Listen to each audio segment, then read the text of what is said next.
नमस्कार, सुदर्शन न्यूज देख रहे हैं आप और मैं आपके साथ आशीष प्रमोद गोस्वामी। समय है जनमत का।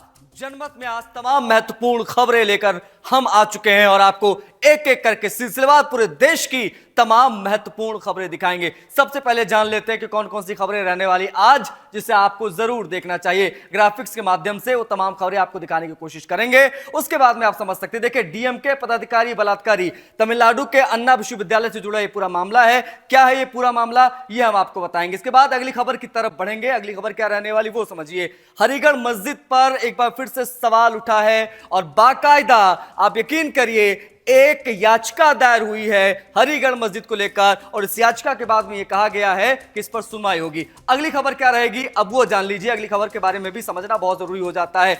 लव जिहादी आप नेता सुल्तानपुर की यह खबर है। आम आदमी पार्टी का पूर्व जिला अध्यक्ष, उससे जुड़ा यह पूरा मामला है। इसके ऊपर बेहद गंभीर आरोप लगे हैं। लव जिहादी निकलकर यह सामने आया। इसके बारे में क्या है पूरी इंफॉर्मेशन वो हम जनमत में आज आपको देंगे। अगली खबर की तरफ बढ़ेंगे।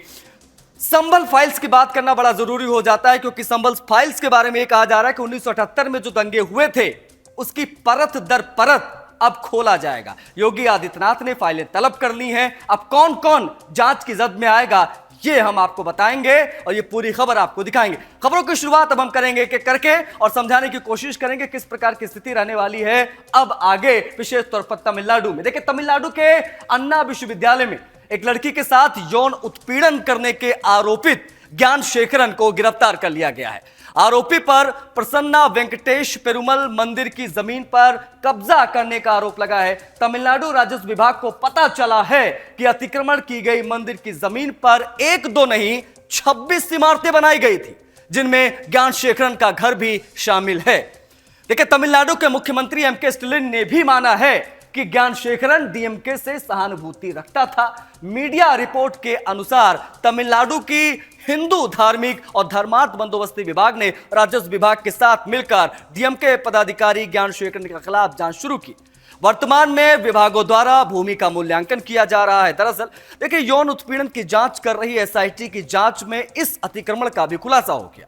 जांच के दौरान पता लगा कि ज्ञान शेखरन ने मंदिर की अतिक्रमण की गई जमीन पर अवैध 3 मंजिला इमारत बनाई।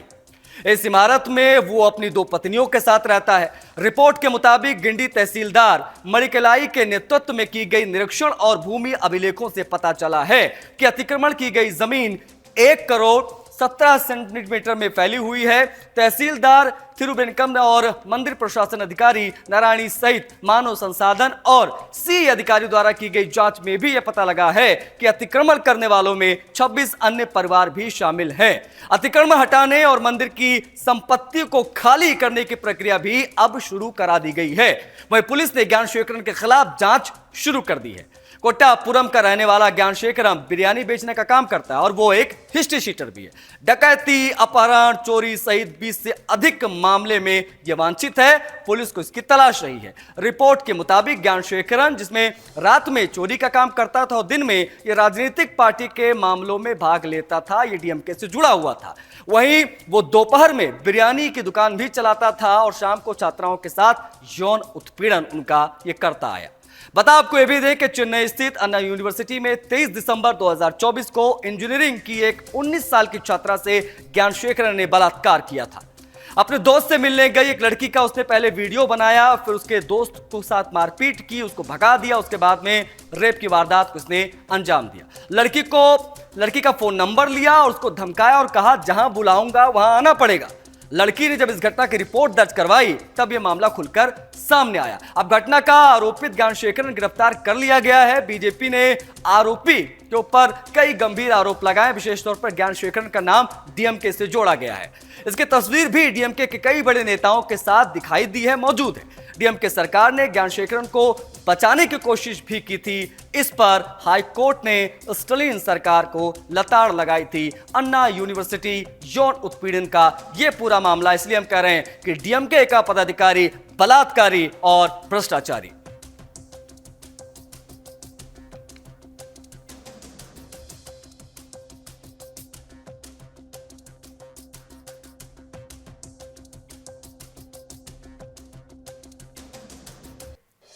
अब अगली खबर की तरफ बढ़ेंगे। एक और जानकारी आपसे साझा करेंगे। मामला हरिगढ़ का है। अतीत में देखिए मुस्लिम आक्रांताओं द्वारा तोड़े गए हिंदू मंदिरों और उनकी जगह बनाए गए मस्जिदों या दरगाहों के मामले अब धीरे धीरे उजागर हो रहे हैं। अब चाहे वो मथुरा हो या वाराणसी या फिर संभल, देश के हर कोने में मुस्लिम आक्रांताओं द्वारा मंदिरों को या तो तोड़ा गया या लूट लिया गया। आज भी देश में सैकड़ों ऐसी मस्जिदें हैं जिनकी दीवारों पर हिंदू देवी देवताओं के चित्र या सनातन धर्म के प्रतीक देखे जा सकते हैं। यह स्पष्ट रूप से दिखता है कि यह स्थल पहले हिंदू मंदिर थे। इन जगहों पर मंदिरों को तोड़कर उनकी पहचान मिटाने का प्रयास किया गया। लेकिन वर्तमान में ऐसा ही एक और मामला सामने आया है, जहां कोर्ट में दायर एक याचिका में दावा किया गया है कि यह मस्जिद पहले एक शिव मंदिर था। आपको बता दें कि यह मामला हरिगढ़ का है, जहां आरटीआई दायर की गई है। केशव देव गौतम ने सिविल जज के न्यायालय में याचिका भी लगाई है। उन्होंने दावा किया है कि जामा मस्जिद की जमीन पर पहले शिव मंदिर, बौद्ध स्तूप और जैन मंदिर मौजूद थे। याचिका में यह भी कहा गया है कि जामा मस्जिद के पास ओम का निशान भी मौजूद है। अब कोर्ट ने यानी न्यायालय ने इस याचिका पर सुनवाई की तारीख 15 फरवरी निर्धारित की है। पंडित केशव देव गौतम का कहना है कि अलीगढ़ के ऊपर कोट क्षेत्र में प्राचीन काल में हिंदू राजाओं का बालाए किला था। इसके समर्थन में उन्होंने पुरातत्व विभाग से सूचना का अधिकार यानी आरटीआई के तहत जानकारी मांगी। अब आरटीआई में पुरातत्व विभाग ने कथित रूप से जानकारी दी कि जामा मस्जिद के स्थान पर पहले शिव मंदिर, बौद्ध स्तूप और जैन मंदिर मौजूद थे। अब याचिका में यह भी दावा किया गया है कि जामा मस्जिद का नाम एएसआई के पास किसी संपत्ति के रूप में दर्ज नहीं है। इसके अलावा टीले के अवशेष बौद्ध स्तूप मंदिर में मेल खाते हैं और इस पर कुछ लोगों ने दस्तावेज तैयार कर जामा मस्जिद स्थापित कर दी। इसके अलावा नगर निगम से भी साक्ष्य जुटाए गए। इसके बाद इस स्थल को खाली करने को लेकर कई जगहों पर शिकायतें की गई, मगर सुनवाई नहीं हुई। अब सिविल जज के न्यायालय में याचिका दायर कर दी गई है। आरटीआई एक्टिविस्ट द्वारा दायर की गई इस याचिका में अब न्यायालय द्वारा 15 फरवरी की तारीख तय कर दी गई है। अलीगढ़ की अदालत इस मामले में आगे क्या रुख अपनाएगी, इस पर सभी की निगाहें बनी हुई हैं। हरिगढ़ मस्जिद पर सवाल उठे हैं। कोर्ट में अर्जी दाखिल हो गई है। सुनवाई 15 तारीख को। जो भी जानकारी आएगी इस खबर से संबंधित वो भी सबसे पहले हम आपको बताएंगे।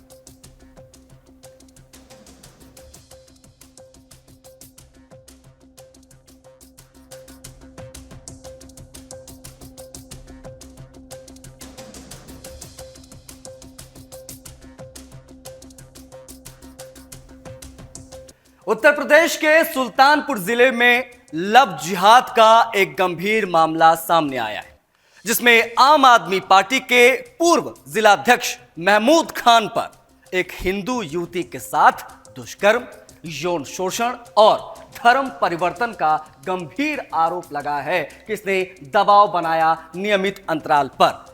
पीड़िता का कहना क्या है वो जानिए। पीड़िता का कहना है कि महमूद खान ने खुद को सोनू बताकर उससे दोस्ती की और विश्वास में लेकर उसका यौन शोषण किया। पीड़ित के आरोपों पर पुलिस ने आम आदमी पार्टी के पूर्व जिलाध्यक्ष महमूद खान को लव जिहाद के गंभीर मामले में गिरफ्तार कर लिया है। रिपोर्ट्स के मुताबिक पीड़िता ने बताया है कि करीब 15 महीने पहले महमूद खान ने अपना नाम सोनू बताया और उससे दोस्ती की। बीते 20 अगस्त को वो कलेक्ट्रेट में आरोपित से मिलने गई, जहां से उसे शहर के एक कमरे में ले जाया गया और महमूद ने न सिर्फ दुष्कर्म किया बल्कि उसका वीडियो भी बना लिया। इसके बाद वीडियो को वायरल करने की धमकियां देता रहा और धमकी देकर पीड़िता पर शादी के लिए धर्म परिवर्तन का दबाव बनाने लगा। पीड़िता ने यह भी आरोप लगाया है कि महमूद खान ने उसे कई बार ब्लैकमेल किया, मानसिक रूप से प्रताड़ित भी किया। युवती ने पुलिस को बताया कि महमूद ने उसे मांस खाने पर मजबूर किया और अन्य लोगों को बुलाकर उसका धर्म परिवर्तन कराने की कोशिशें भी की। पीड़ित ने यह भी बताया कि आरोपी ने उसे कमरे में बंद कर दिया था, जहां वो कई प्रकार के अत्याचारों का शिकार हुई। 25 नवंबर 2024 की बात करें, 25 नवंबर 2024 को पीड़िता ने किसी तरह से कमरे से भागने में सफलता प्राप्त की, लेकिन 5 जनवरी 2025 को महमूद खान ने उसे फिर से मिलने के लिए बुलाया। जब युवती ने मना कर दिया तो आरोपी ने मारपीट की और मारपीट की धमकी भी दी। इसके बाद पीड़िता ने मामले की शिकायत पुलिस से की। पीड़िता की शिकायत पर कोतवाली नगर पुलिस ने महमूद खान को हिरासत में ले लिया है। प्रभारी निरीक्षक नरमुद्दीन सिंह ने बताया कि आरोपी के खिलाफ दुष्कर्म, ब्लैकमेलिंग और धर्म परिवर्तन के तहत मामला दर्ज किया गया। आरोपी के खिलाफ कठोर कानूनी कार्रवाई शुरू कर दी गई है।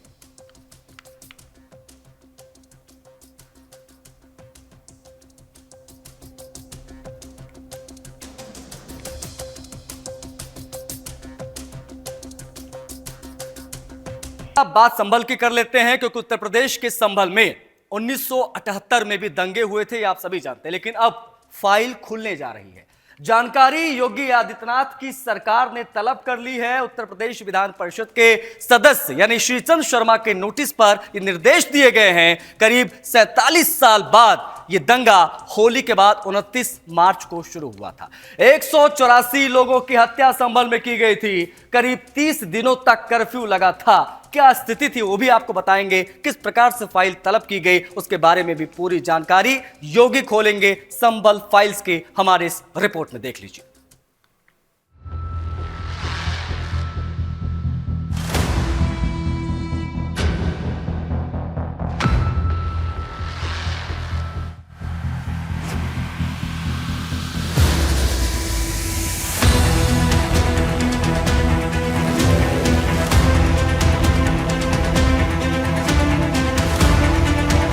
उन्नीस 1978 में 184 हिंदुओं को सामूहिक रूप से जला दिया गया।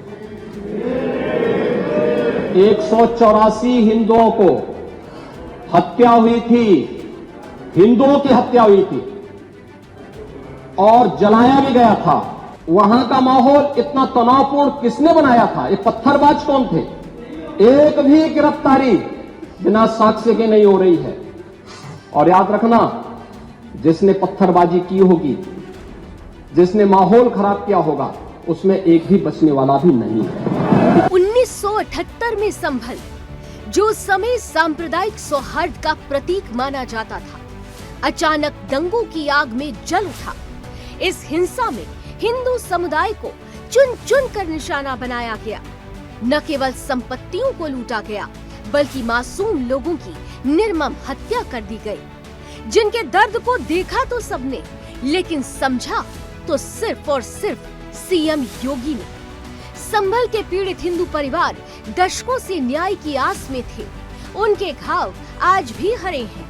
निर्दोष हिंदुओं के न्याय की पुकार आज भी अधूरी है। लेकिन अब बस, क्योंकि अब योगी आदित्यनाथ सरकार ने इस मामले को फिर से जीवंत करने की ठानी है। क्योंकि कहा था ना, सीएम योगी नहीं छोड़ेंगे।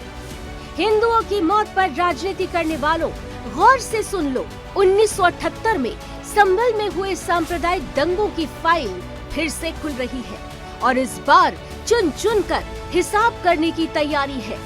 दरअसल योगी सरकार ने इस मामले में जिला प्रशासन से स्टेटस रिपोर्ट मांगी है। जिला प्रशासन से मांगी गई स्टेटस रिपोर्ट में पूछा गया है कि कितने लोगों पर एफआईआर दर्ज हुई, मामलों की वर्तमान स्थिति क्या है, कितने दोषियों को सजा मिली, क्या दोषियों को किसी प्रकार का राजनीतिक संरक्षण भी था।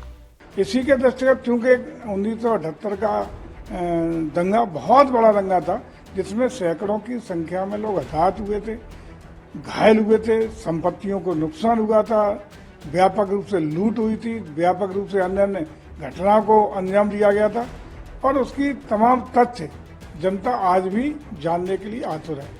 मैं समझता हूँ उसी के दृष्टिगत निर्णय लिया गया होगा। तो उसमें किसी को ऐतराज नहीं होना चाहिए, क्योंकि तमाम वो जिन लोगों, जिनके परिवार के लोग आज सच्चाई जानना चाहते हैं, जिनके परिवार के लोग उसमें मरे, जिन परिवार के लोग हताहत हुए और हताहत के साथ जिन संपत्तियों को नुकसान हुआ, प्रभावित हुए, उनके परिवारजन आज भी उन चीज़ों को, उसकी विस्तृत जानकारी जानने के लिए उत्सुक हैं। तो मैं समझता जांच में सारा एक तरफ से साफ सुथरी स्थिति सामने निकल के आ जाएगी। किन कारणों से, किन परिस्थितियों में, किन के द्वारा, किस किस प्रकार किस घटना को उसको अंजाम दिया गया था, जिम्मेदार कौन था, क्या उसका पूरा, क्या कोई राजनीतिक उसमें संलिप्तता थी नहीं थी, अन्य अन्य चीज़ों का पूरा विस्तृत ब्यौरा अगर आ जाएगा तो इसका सबको स्वागत करना चाहिए। इसमें कहाँ किसी को एतवाई होना चाहिए। ये वो सवाल है जो संभल दंगों के पीड़ितों को न्याय दिलाने का आधार बनने वाले हैं। 1978 के सांप्रदायिक दंगों के जख्म आज भी संभल के हिंदू परिवारों के दिलों में ताजा है। इन दंगों में 184 निर्दोष हिंदुओं की बेरहमी से हत्या कर दी गई थी, जिसके बाद मुख्यमंत्री योगी आदित्यनाथ ने खुद विधानसभा में इस मुद्दे को उठाया और साफ कहा कि दंगाइयों को कानून के शिकंजे में लाना जरूरी है। 5 लोगों की मौत वहां पर हुई थी और 1978 में 184 हिंदुओं को सामूहिक रूप से जला दिया गया। 184 हिंदुओं को हत्या हुई थी, हिंदुओं की हत्या हुई थी और जलाया भी गया था और 184 हिंदू मारे गए थे वहां। 184 कि लगातार इस सिलसिला चलता रहा। 1947 से लेकर के अब तक 209 हिंदुओं की निर्मम हत्या वहां हुई है संभल के अंदर। 209 हिंदुओं की, और एक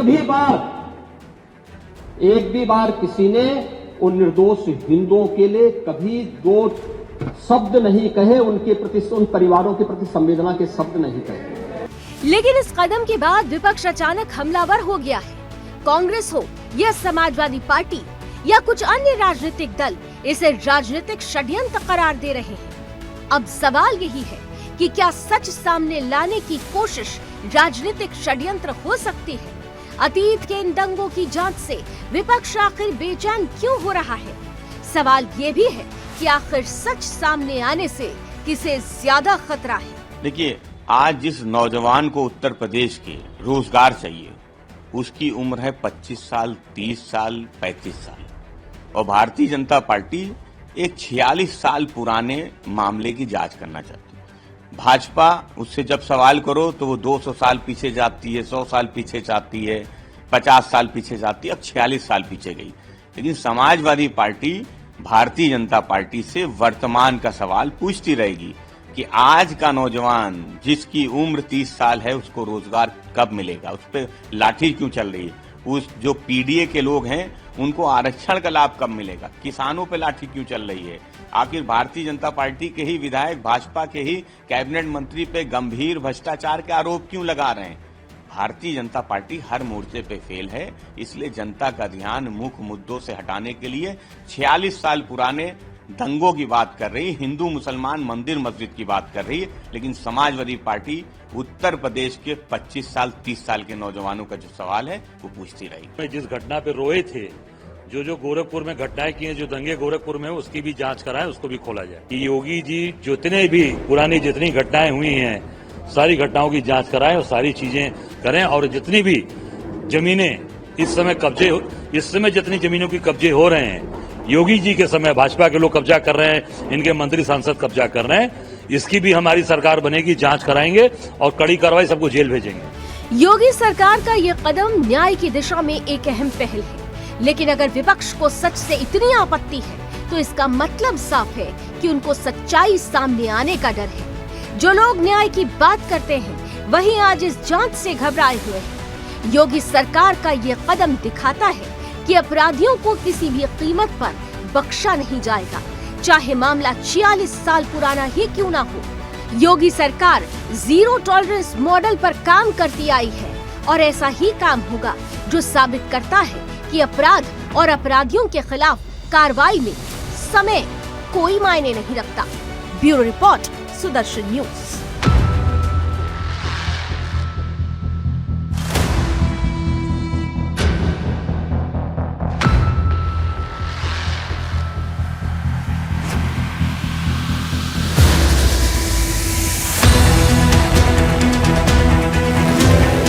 देखिए, कहते हैं कि भक्ति में बड़ी शक्ति होती है। इसके कई उदाहरण भी देखने को समय दर समय मिले। जब लोगों के मन में आस्था का दीप जल जाता है तब वो किसी भी मुश्किल को पार करने में सफलता पा लेते हैं। भक्ति की शक्ति दिखाते हुए 6 साल के मोहब्बत ने भी कीर्तिमान स्थापित कर दिया है। भक्ति की शक्ति किस प्रकार से दिखाई गई वो अब हमको बताएंगे। देखिए, छोटे से बच्चे को रामलला के दर्शन की ऐसी ललक थी कि उसने पंजाब से अयोध्या का सफर दौड़कर पूरा कर लिया। पंजाब से अयोध्या का सफर 1000 किलोमीटर का है। मात्र 6 साल के इस मासूम ने इतनी दूरी बिना ट्रेन बस के मात्र दौड़कर पूरी कर ली। इस यात्रा को पूरा करने में उसे 1 महीने से भी अधिक का समय लगा, लेकिन आखिरकार उसने अपनी भक्ति से शक्ति हासिल की और आखिरकार अपनी मंजिल तक जा पहुंचा। 7 जनवरी को बच्चे ने अयोध्या में कदम रखा और रिकॉर्ड बना डाला। 6 साल का मोहब्बत 7 जनवरी को अयोध्या पहुंचा। उसने अपनी दौड़ पंजाब के फाजिल्का से शुरू की थी। इसके बाद मोहब्बत ने 1 महीना 23 दिन लगातार दौड़कर अयोध्या तक का अपना सफर पूरा किया। बताया जा रहा है कि इस पूरे सफर के दौरान बच्चे के पेरेंट्स भी साथ में थे। 6 साल के बच्चे ने भक्ति में किस प्रकार की शक्ति दिखाई वो आपने देखा। पंजाब से दौड़ते हुए अयोध्या पहुंचा। 7 जनवरी को अयोध्या पहुंचा और रामलला के दर्शन किसने किस प्रकार की इच्छा जाहिर की, किस प्रकार से इसे पूरा किया वो आपने देखा।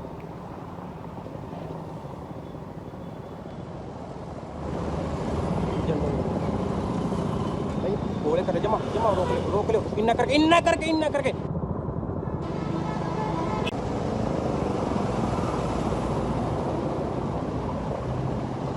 कष्ट तो बस इसको तो कोई कष्ट नहीं हो रहा, वैसे बहुत कष्ट हो रहा है। हम 2 महीने हो गए बहुत दुख दे रहे हैं, क्योंकि हाँ ये नहीं कुछ कह रहा, ये तो बहुत बढ़िया है, वैसे दौड़ रहा है। बहुत परेशानी आई। हम एक ये बेटा है, 2 हम लोग हो रहे हैं। अब ये भाई साहब आए हैं, अब थोड़ी सी टेंशन फ्री हुई हैं। जय श्री राम जी। मेरा नाम शिव रिन्वा है और मैं फाजिल्का जिले से विश्व हिंदूपुरी से बजरंग दल का जिला संयोजक हूँ। और जैसा कि आप जानते हैं, ये जो बच्चा है 6 वर्ष का मोहब्बत, ये अबोहर से है, हमारे नगर से है और हम एक टीम की तरह इसके साथ हैं। और ये जो बच्चा है, ये जो पंजाब में नशा तस्करी इतनी बढ़ चुकी है, बॉर्डर स्टेट है और पाकिस्तान षड्यंत्रों के तहत जो है पंजाब की जवानी को एक ख़त्म करने की प्रयास में है, उसके विरुद्ध बच्चा है जो पूरी अपनी आवाज़ नशे के विरुद्ध ये जो यात्रा हमारी 14 नवंबर से चली है और 11 तारीख को अयोध्या में समाप्त होगी। 1100 किलोमीटर की ये यात्रा रही है जी, जिसमें बच्चा दौड़कर जो है पूरी यात्रा इसने संपन्न की है। और नशे के अलावा जो है पंजाब की अखंडता और एकता के लिए भी जिस तरह का पंजाब में माहौल है, ये बच्चा जो है अब राम जी के दर्शन करके उनसे पंजाब की सुख शांति मांगने वाला है। नशे के खिलाफ दौड़ रहा हूँ और आया पंजाब से हूँ। तो कहाँ से कहाँ तक ये दौड़ है आपकी? अयोध्या राम मंदिर तक। कहाँ से? पंजाब से, जिला फाजिल्का। कितने दिन हुए आपको? 2 महीने। और इतनी दूरी तय करने में कोई समस्या नहीं। मन में क्या है? मन में ये है कि नशे के खिलाफ, नशा मेरा पंजाब मुक्त हो जाए। पंजाब से एक 6 साल का बच्चा पैदल चला है पंजाब को बचाने के लिए। जिस नशे से पंजाब आज ग्रसित है, जिस तरह से नशा पंजाब की रगों में फैल रहा है, उस नशे से रोकने के लिए पंजाब को ये 6 साल का बच्चा 1100 किलोमीटर की दौड़ करके रामलला के दरबार में पहुंचा है। ये मासूम सा दिखने वाला बच्चा, आप खुद देखिए कि इस बच्चे की हिम्मत को दाद देनी पड़ेगी कि भगवान रामलला से 11 तारीख को ये आशीर्वाद मांगेगा और उनसे ये मांगेगा कि मेरा पंजाब सुरक्षित हो। और मुख्यमंत्री योगी आदित्यनाथ से भी इसकी इच्छा है कि ये मिले, उनका आशीर्वाद ले। तो एक परोपकार ही सही देश के लिए, इस समर्पित बच्चे के लिए सबको सोचना चाहिए कि हम नशे से मुक्त हो या देश नशे से मुक्त हो और हमारे देश में खुशहाली आए। तो भगवान रामलला के दरबार में ऐसे बच्चे जब आते हैं तो अलग ही उत्साह देखने को मिलता है। धर्मेंद्र सिंह, सुदर्शन न्यूज़, अयोध्या।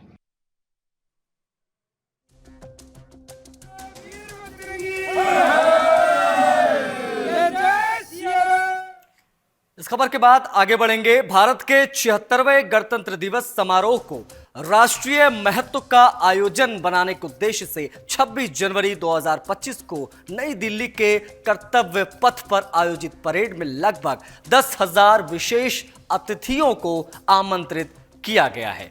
इन मेहमानों में विभिन्न क्षेत्रों से चुने गए स्वर्णिम भारत के निर्माता शामिल होंगे, जिन्होंने सरकारी योजनाओं का सर्वोत्तम उपयोग कर अपने क्षेत्र में उत्कृष्ट प्रदर्शन किया।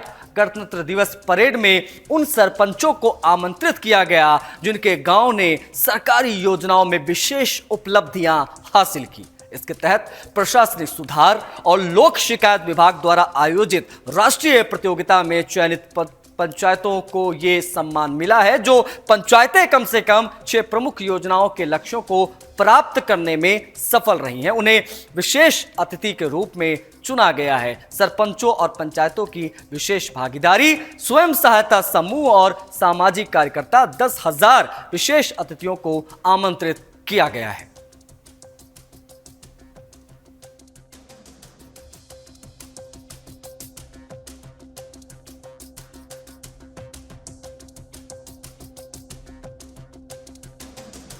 देखिए, जापान देश को आमतौर पर प्रौद्योगिकी और विज्ञान में प्रगति के लिए सम्मानित किया जाता रहा है। हालांकि देश के बारे में एक नई चिंता सामने आई है, जहां विशेषज्ञों का दावा है कि अगर जन्म दर से गिरावट जारी रही तो देश विलुप्त हो सकता है। तोहोकू विश्वविद्यालय के बुद्ध अर्थव्यवस्था और समाज के अनुसंधान केंद्र के प्रोफेसर हिरोशी योशिदा का कहना है कि 5 जनवरी 2027-20 तक देश में 14 साल से कम उम्र का एक बच्चा होगा। रिपोर्ट के अनुसार प्रोफेसर एक वैचारिक घड़ी बनाए हुए हैं जो बताती है कि देश में प्रजनन दर तेजी से घट रही है। प्राधिकरण द्वारा अध्ययन किए गए वास्तविक समय के संख्यात्मक डेटा से चालू वर्ष और पिछले वर्षों में बच्चों की संख्या का पता चलता और घटती प्रवृत्ति का भी पता चलता है। हर साल के आंकड़ों के आधार पर घड़ी उस वर्ष का अनुमान लगाती है जब बच्चों की आबादी घटकर केवल 1 रह जाएगी। हाल ही में कई गई गणनाओं के अनुसार अब से लगभग 695 साल बाद देश में कोई भी व्यक्ति नहीं बचेगा, केवल 14 साल से कम आयु का एक नाबालिग बचेगा। अप्रैल 2012 से हर साल अपडेट किया जाने वाला यह अनुमान जापान के जनसंख्या संकट की ओर से ध्यान आकर्षित करने के लिए प्रोफेसर योशिदा के प्रयास का हिस्सा है। हाल ही में जारी किए गए अनुमान में बच्चों की आबादी में 2.3% की वार्षिक कमी को दर्शाया गया है, जिसे आने वाले वर्षों में घटती संख्या को लेकर चिंताएं बढ़ गई हैं। जापान में जन्म दर 2023 में 1.20 के निचले स्तर पर पहुंच गई। इसके पीछे लोगों में रुचि का कम होना, कम शादियां होना और बड़ी संख्या में लोगों का अकेले रहना शामिल है। देश द्वारा सरकारी आंकड़ों से पता चला है कि 2024 की पहली छमाही में जन्म दर और गिरावट में आएगी, जो 1969 के बाद सबसे कम है। स्वास्थ्य मंत्रालय की एक रिपोर्ट में कहा गया है कि पिछले साल जनवरी से जून के जापान बीच में 3,50,074 जन्म दर्ज किए गए, जो 2023 की इस अवधि से 5.7% कम आंकी गई। रिपोर्ट में कहा गया कि जन्म दर में गिरावट चिंताजनक है, जिसके कारण जापानी नीति निर्माताओं को जन्म दर में गिरावट को रोकने के लिए असाधारण उपाय लागू करने के लिए मजबूर होना पड़ रहा है। इस बीच राष्ट्रीय नेता और विशेषज्ञ इस प्रवृत्ति को बेहद चिंताजनक मान रहे हैं। इसलिए कहा जा रहा है कि खतरे में है जापान का अस्तित्व।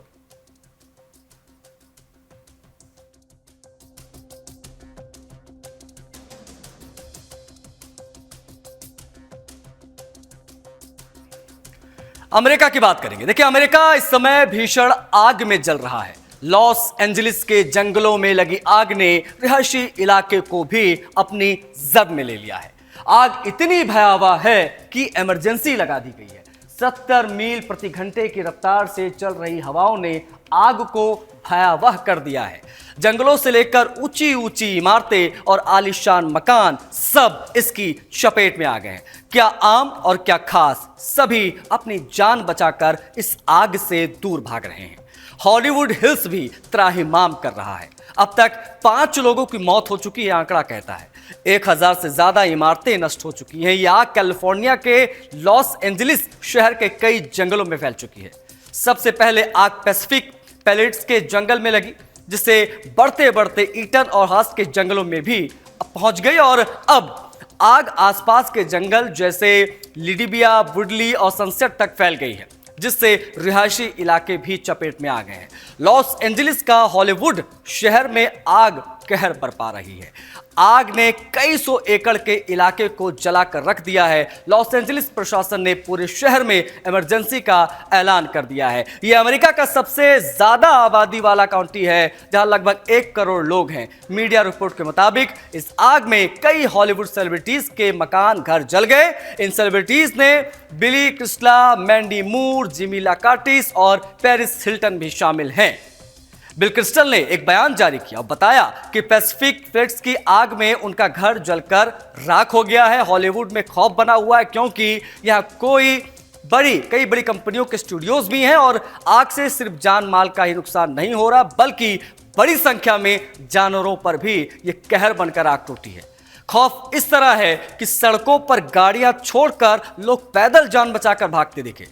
इससे हर तरफ अफरा तफरी मच गई है। अमेरिका के जंगलों में आग लगने से पूरी दुनिया सकते में है। रिकॉर्ड संख्या में फायर फाइटर्स और रेस्क्यू टीमें आग बुझाने में लगी हुई हैं। हेलीकॉप्टर्स और विमानों से आग पर काबू पाने की तमाम कोशिशें हो रही हैं, लेकिन ये आग बुझने का नाम नहीं ले रही, एक तेजी से फैल रही है। इसकी वजह है तूफानी हवाओं की वजह से आग पर काबू पाना मुश्किल हो गया है। देखिए, हवाओं के दिशा बदलने से भी आग लगातार अलग अलग जगहों पर फैल रही है। रेस्क्यू और रिहैबिलिटेशन का काम जोरों शोरों पर चल रहा है। अब तक हजारों लोगों को सुरक्षित स्थानों पर ले जाया गया। स्कूलों, सामुदायिक केंद्रों और अन्य सुरक्षित जगहों को इमरजेंसी शेल्टर के रूप में तैयार किया गया है। इस भीषण आग की वजह से राष्ट्रपति जो बाइडेन ने अपना विदेशी दौरा भी रद्द कर दिया, जबकि नवनिर्वाचित राष्ट्रपति यानी डोनाल्ड ट्रंप इस आपदा के लिए कैलिफोर्निया के गवर्नर पर भड़क गए। ट्रंप ने कैलिफोर्निया के गवर्नर गैविन न्यूसम और राष्ट्रपति बाइडेन की आलोचना की, उन्हें इसके लिए जिम्मेदार बताया। ट्रंप ने सोशल मीडिया पोस्ट पर कहा कि बाइडेन ने हमें कहीं का नहीं छोड़ा, फायर हाइड्रेशन में पान बनी है, फेमा के पास फंड नहीं है। बाइडेन ने इसे किस हालात में लाकर खड़ा कर दिया, कुछ इस प्रकार से तंज कसते नजर आए।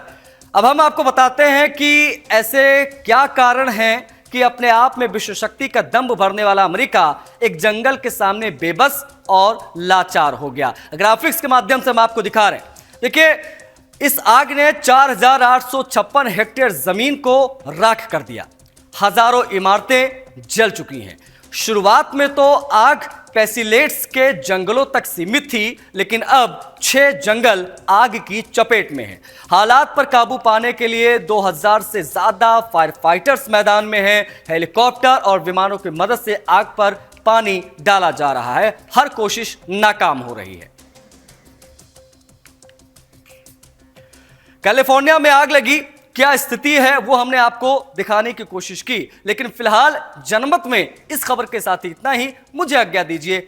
जय हिंद।